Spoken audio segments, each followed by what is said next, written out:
He wants to be a girl model, Part 1. Hattie and I are twins and as such we have been very close. Up to the age of 10 many would mistake us for two tomboys. But then changes set in for Hattie and she began liking to be more of a girly girl. At first, she wore culottes and shirt-like blouses, and then she'd get jeans that were fancy and pretty. Once she got her first bra it was like all things changed. Mom limited her makeup, and her necklaces and earrings had to be simple. Mom would say to me, "Terrence, your problem is you've become Hattie's shadow. People continue to mistake you for Hattie's sister, with you remaining a tomboy. You would be considered identical twins except that you're a sister and brother." We had played t-ball and started learning basketball together. We continued to play and do things together. The best way to tell us apart was my clothes became dirty as we'd climb trees, pull weeds, and play a lot using our imagination. My sister and I both liked the Pirates of the Caribbean movies as well as Bad Girls because you could be a boy or a girl and have fun.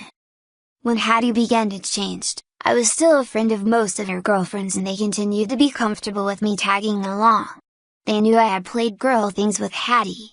That she could even get me to dress like her. I had boys that were close friends. That cooled a bit with Nick and Sam getting called Nikki and Samantha by some other guys teasing them and me. Today's Saturday, we're at the mall as Mom and some of her friends went to shop. Hattie would be with some of her friends and I'd tag along until they were tired of me. Hopefully, that gave Mom time to pick out our birthday gifts and get them hidden back in the car. Hattie and the rest of them went into this one clothing store. That's where Miss Briggs asks, "So have you girls come to be in the fashion show? If you are, you each get to keep one outfit of your choosing." All 5 girls perked up to that idea and raised their hand and I did as well. One of the catches was you need a parent's permission. With permission slips in hand, we left the store. Jaime's mother was with our mother so getting permission wouldn't be that hard with us. Hattie uses her phone to track Mom and we were soon together. Our mom began to giggle as she read. Mom says, "You know it's Terry they want, not Terrence?" I must have given her a look. I say, "Mom, it's a clothing store, I'm sure Gap has guy stuff." Mom laughs, "Gap for women have guys clothing designed for women, it is not the same. But I sign your permission slip. I think it's time you found out there's a growing difference between you and Hattie." I began to walk away when Mom said to Hattie, "Here I have a package of 3 panties for you. Terry might need a pair if he tries to be a model." Hattie's face brightens up, "Thanks Mom, I just might be able to talk him into it." With that, she runs to catch up to Jaime and me. Hattie asks, "Terry, are you willing to give this a try?" We had seen fashion magazines before where a guy has become a fashion model. Miss Briggs isn't too excited at first, but says, "Unless more girls show up to the model, you might be in." She checks my permission slip and the signatures of my mom matches with Hattie's. She asks, "Would you two mind being the Slade sisters for today, Hattie and Terry Slade? Miss Jan Kaufman will have you as her personal project until the show begins at 1 p.m. It was now 10:30. Miss Jan's verticaller is happy to see us. Hattie and I are both in makeup chairs and Jan is working her magic and our looks become uniquely distinctive. Both our complexions are soft, but Hattie's gets more color and my eyes get soft blues and a smoky bluish gray, they're even more subtle with the blush. Hattie will usually get the more feminine fashions, and I'll have the open more suggestive blouses and dresses. Jan says, "We don't need to worry about you hanging out and exposing anything. I do however have a clothing gown that will look beautiful on you. After that, no one will have any doubt that you're an attractive young woman. I hope that will be okay with you." Hattie is the first to yell, "Oh that's great, I know she'll love to do it." Jan looks to me, and I say, "We've practiced things like this as twins, it will be great." My hair isn't quite as long as Hattie's but it is longer than it usually is. Jan jokes with me, "You didn't do us the favor of wearing a pair of panties did you?" I look dismayed but that quickly changes as Hattie joyfully says, "My mom thought they'd been needed and gave me a package of 3 fresh panties." Jan handed me 2 from the package and pointed to a screen. "Go behind there and I suggest you put on 2 pairs to hide things in place. Then give your sister the remaining pair if she needs something fresh to change into. I'm given a long floppy top to wear over the panties." When I hesitate to come around from the screen, Jan says, "Hey young lady! If you're going to be a model, you need to step through that shyness. Hattie encourages me. Terry pretend it's just like we're at home. Even at home, I had developed a shy demeanor when I pretended to be a model. Jen says, "Sweet, I like that look." My first outfit is to be a grayish pink dress with a lace front, and I'm to wear tights with a rainbow of pinks. 3-inch heels and a long strapped purse are part of the outfit. The second outfit is a pair of low-riding designer jeans with a cotton blouse. The blouse again has a gap with strings hanging down as well as holding it together. I'll wear designer glasses with rose tint. When I take them off at the end of the runway, I'll show off bright blue eyes with eyeshadow to be determined. The third outfit is a mini dress with open lace work down to my navel. Hattie speaks up, "If he wears it like that, they're going to suspect he's a boy." Jen continues, "Or a flat-chested girl who is more daring than embarrassed to wear it."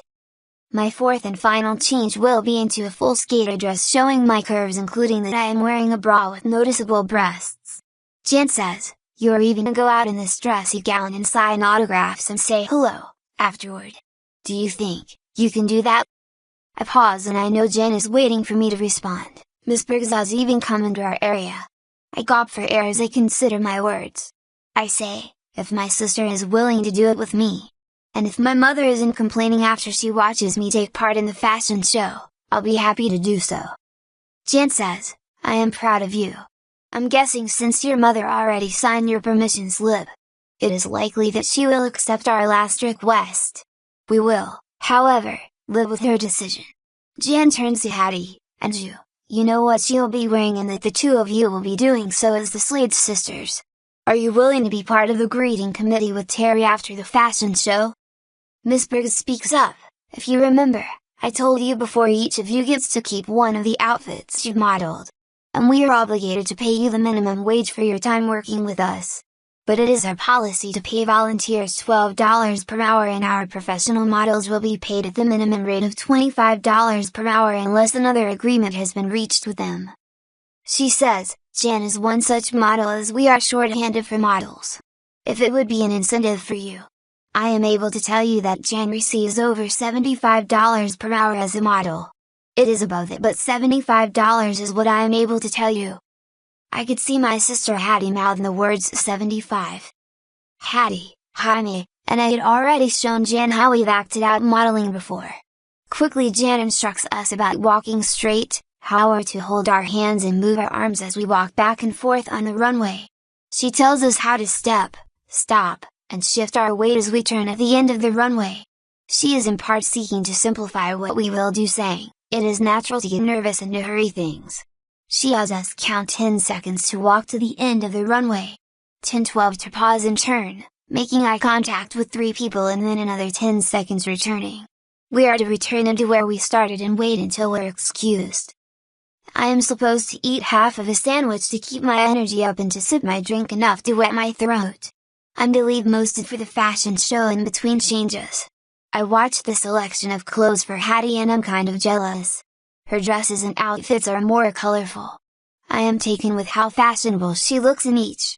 I know we're not real models, but Hattie has already incorporated the changes into her runway walk as Jen has told us to do. I did peek out to see how Jaime is doing. There are several other people getting ready to model. I hear the name of Darla Hart, whose name I recognize as being a model. Kate looks to be a model, though I don't recognize her name. Jaime says she's in 7th heaven as Darla took time to give her pointers and to give her a compliment. There are 5 models there, and with Hattie, myself, and Jen, that makes 8 people as models. We're not to pay attention to the other models nor count how many outfits a model. Our attention is to be on ourselves. That is easier said than done. Or so I thought, but as the fashion show begins I am consumed with doing what I'm told. I think I'm doing really well in my pink outfit with my pink rainbow tights. Miss Briggs calls them leggings. I reach the end of the runway and the second person I focus on is my mother. I know Bonnie is next to her, but it is my mother's smile and clapping that I really notice. The third person is a girl several years younger than me. Someone whistles as I turn to walk back. I hoped it was for the next model, but she had waited until I started walking back. One photographer shakes her head in appreciation as I posed for her on my way back. Jen compliments me and slaps my butt to get moving. The woman, who puts in my bright blue contacts, does it so smoothly and then applies a bluish-purple mascara. It is a shame to put on the designer sunglasses over them, but I know they're coming off at the end of the runway. Mom's eyes are in shock mode when she sees the gap my blouse has. When I take off my glasses, lean back and begin to turn, there are numerous cameras flashing. I look at the girl I saw the first time and she's saying wow. And I am pleased. I paused at the end for 3 photographers, but I still kept the return to 12 seconds. Putting on the mini dress is simple, while having another woman put white lace stockings on up my legs sends shockwaves through my shyness as it falls to the wayside. I'm surprised that the stockings stay up on their own. The heels my feet are slipped and are 4 high.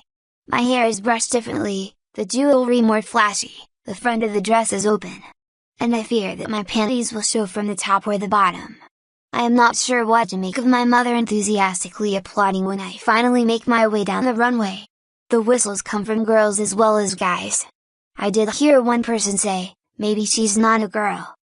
I don't know how much time has elapsed, but for me, the time is going fast but lasts long. I'm finally back as I change for the last time. Miss Briggs takes the honors of pressing on my small breast forms and handing me my bra. I see Hattie watching me as she has just come back from her 4th outfit. I know she has one more outfit to model. A change into a pair of satin or silk boy panties before the dress is lifted over and placed down upon me. Another pair of stockings takes the place of the previous pair. I swear I could commit myself to wear stockings at this point. Jan gives me step into a pair of 3 heels. She says, we want the dress to sell this look. Jan puts a sparkling silver necklace on me. It is beautiful, but Jan looks and says yuck to the silver clip-on earrings. I speak up, I agree, you need to use the silver hoops that are pierced earrings. Jan pauses and looks at me in disbelief at my words. She says, but your mother? I smile, she signed my permission slip, didn't she? Jan yells, Addie, you need to hurry and go before your sister. She needs extra time. There are a towel and needle and the first earring is in. Beautiful! Yells January. She concentrates, pauses and catches her breath, and finally pierces my left ear. The earring is an inch and declares, wow, that compliments the dress and you. I see her give me an air kiss saying, thank you, Terry. She said more than I could hear, but I interpret it to say, a simple, thank you? It was as I stepped away toward the runway that I realized Jan had been down to her panty and bra for her last chance. Hattie is back from her last strut down the runway. She stops when she gets to me. Terry, you're fantastically beautiful in that dress. Take a breath and go out there and sell that you're the girl down the street. It means to Hattie and me that we're in a Cinderella moment. She could not have been more inspiring. I was not told, nor did I plan it. But as I got to the end of the walkway, I curtsied. I'll turn and walk back was as though I was dancing on air. Several people stand up and clap for me. 3 of Hattie's friends joined in clapping for me and call me Terry. The 3 professional models each took their last walks on the runway and I was holding Hattie's hand as we both watched the best we could from behind the curtain. Hattie hugs me and whispers, I'd love to be a model. I echo her saying I'd love it too. Hattie says, you heard Jen say, you're natural at modeling?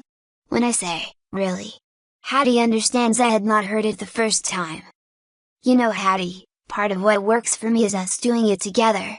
I became your alter ego to those who are watching. It was great to hear several girls say to us later that they liked how we work together and play off of the other. Truth be told, neither of us was conscious of doing it intentionally. The show was finished around 3 o'clock and we were out meeting people another half hour plus. Mom gives me a hug as she had Hattie. Then she says to the 2 of us, are you going to be ready to model in Indianapolis in 3 weeks? Something told me she wasn't joking and I let out a scream. Were we asked? Hattie's surprised and asks, oh my, Mom, are you going to let us do it? Jen and Miss Sandra, who we're introduced to, asks if they can't take us and our mom to dinner. We go to a fancy restaurant that I didn't even know about. Miss Sandra wants to sign us to an exclusive contract. Hattie agrees with Mom. We'll sign for the fashion show in Indianapolis. It is a 3-day show and we're to model on Saturday. Mother is a wit to ask for accommodations at the hotel they're staying at. Sandra says, we were going to provide them if we were very impressed to come Saturday morning. Hattie and I begin talking together. Then we say, We were wanting to be able to watch and learn from the real models. Jen says, there will be 10 of us and Sunday's show will be with the best of us and the best of others. If you're indeed open to learning, it would be a wonderful opportunity. But we want you two to relax and realize it takes a long time to get established in this business. The odds are against any girl making it. It is not only hard work, but there's also a lot of luck and people seeing something special in you that needs to come into play. That goes for the two of you. We won't put up with someone being spoiled or having an attitude. Mother says, you're offering them $150/hour. Is that not a sign you believe they have potential? Miss Briggs says, yes, they're very photogenic and they seem to have natural instincts for modeling. Many young women have gotten by pretending once and then that's it. It's important to show if you can do so again and again. That is not as easy as it sounds. We're finally home and walk into the house together. We are greeted by my father and brother Jack. With makeup and having a girl's outfit on, neither of them immediately recognize me. Dad is still looking for me to come through the door. Dad jokes with my mother, I've seen you carrying in more purchases when you shopped only part of the day. What took you so long? My dad starts to reach out his hand to welcome me before he realizes it is me. Your mother said I was in for a surprise. So what happened that we now have a pretty boy looking like his sister?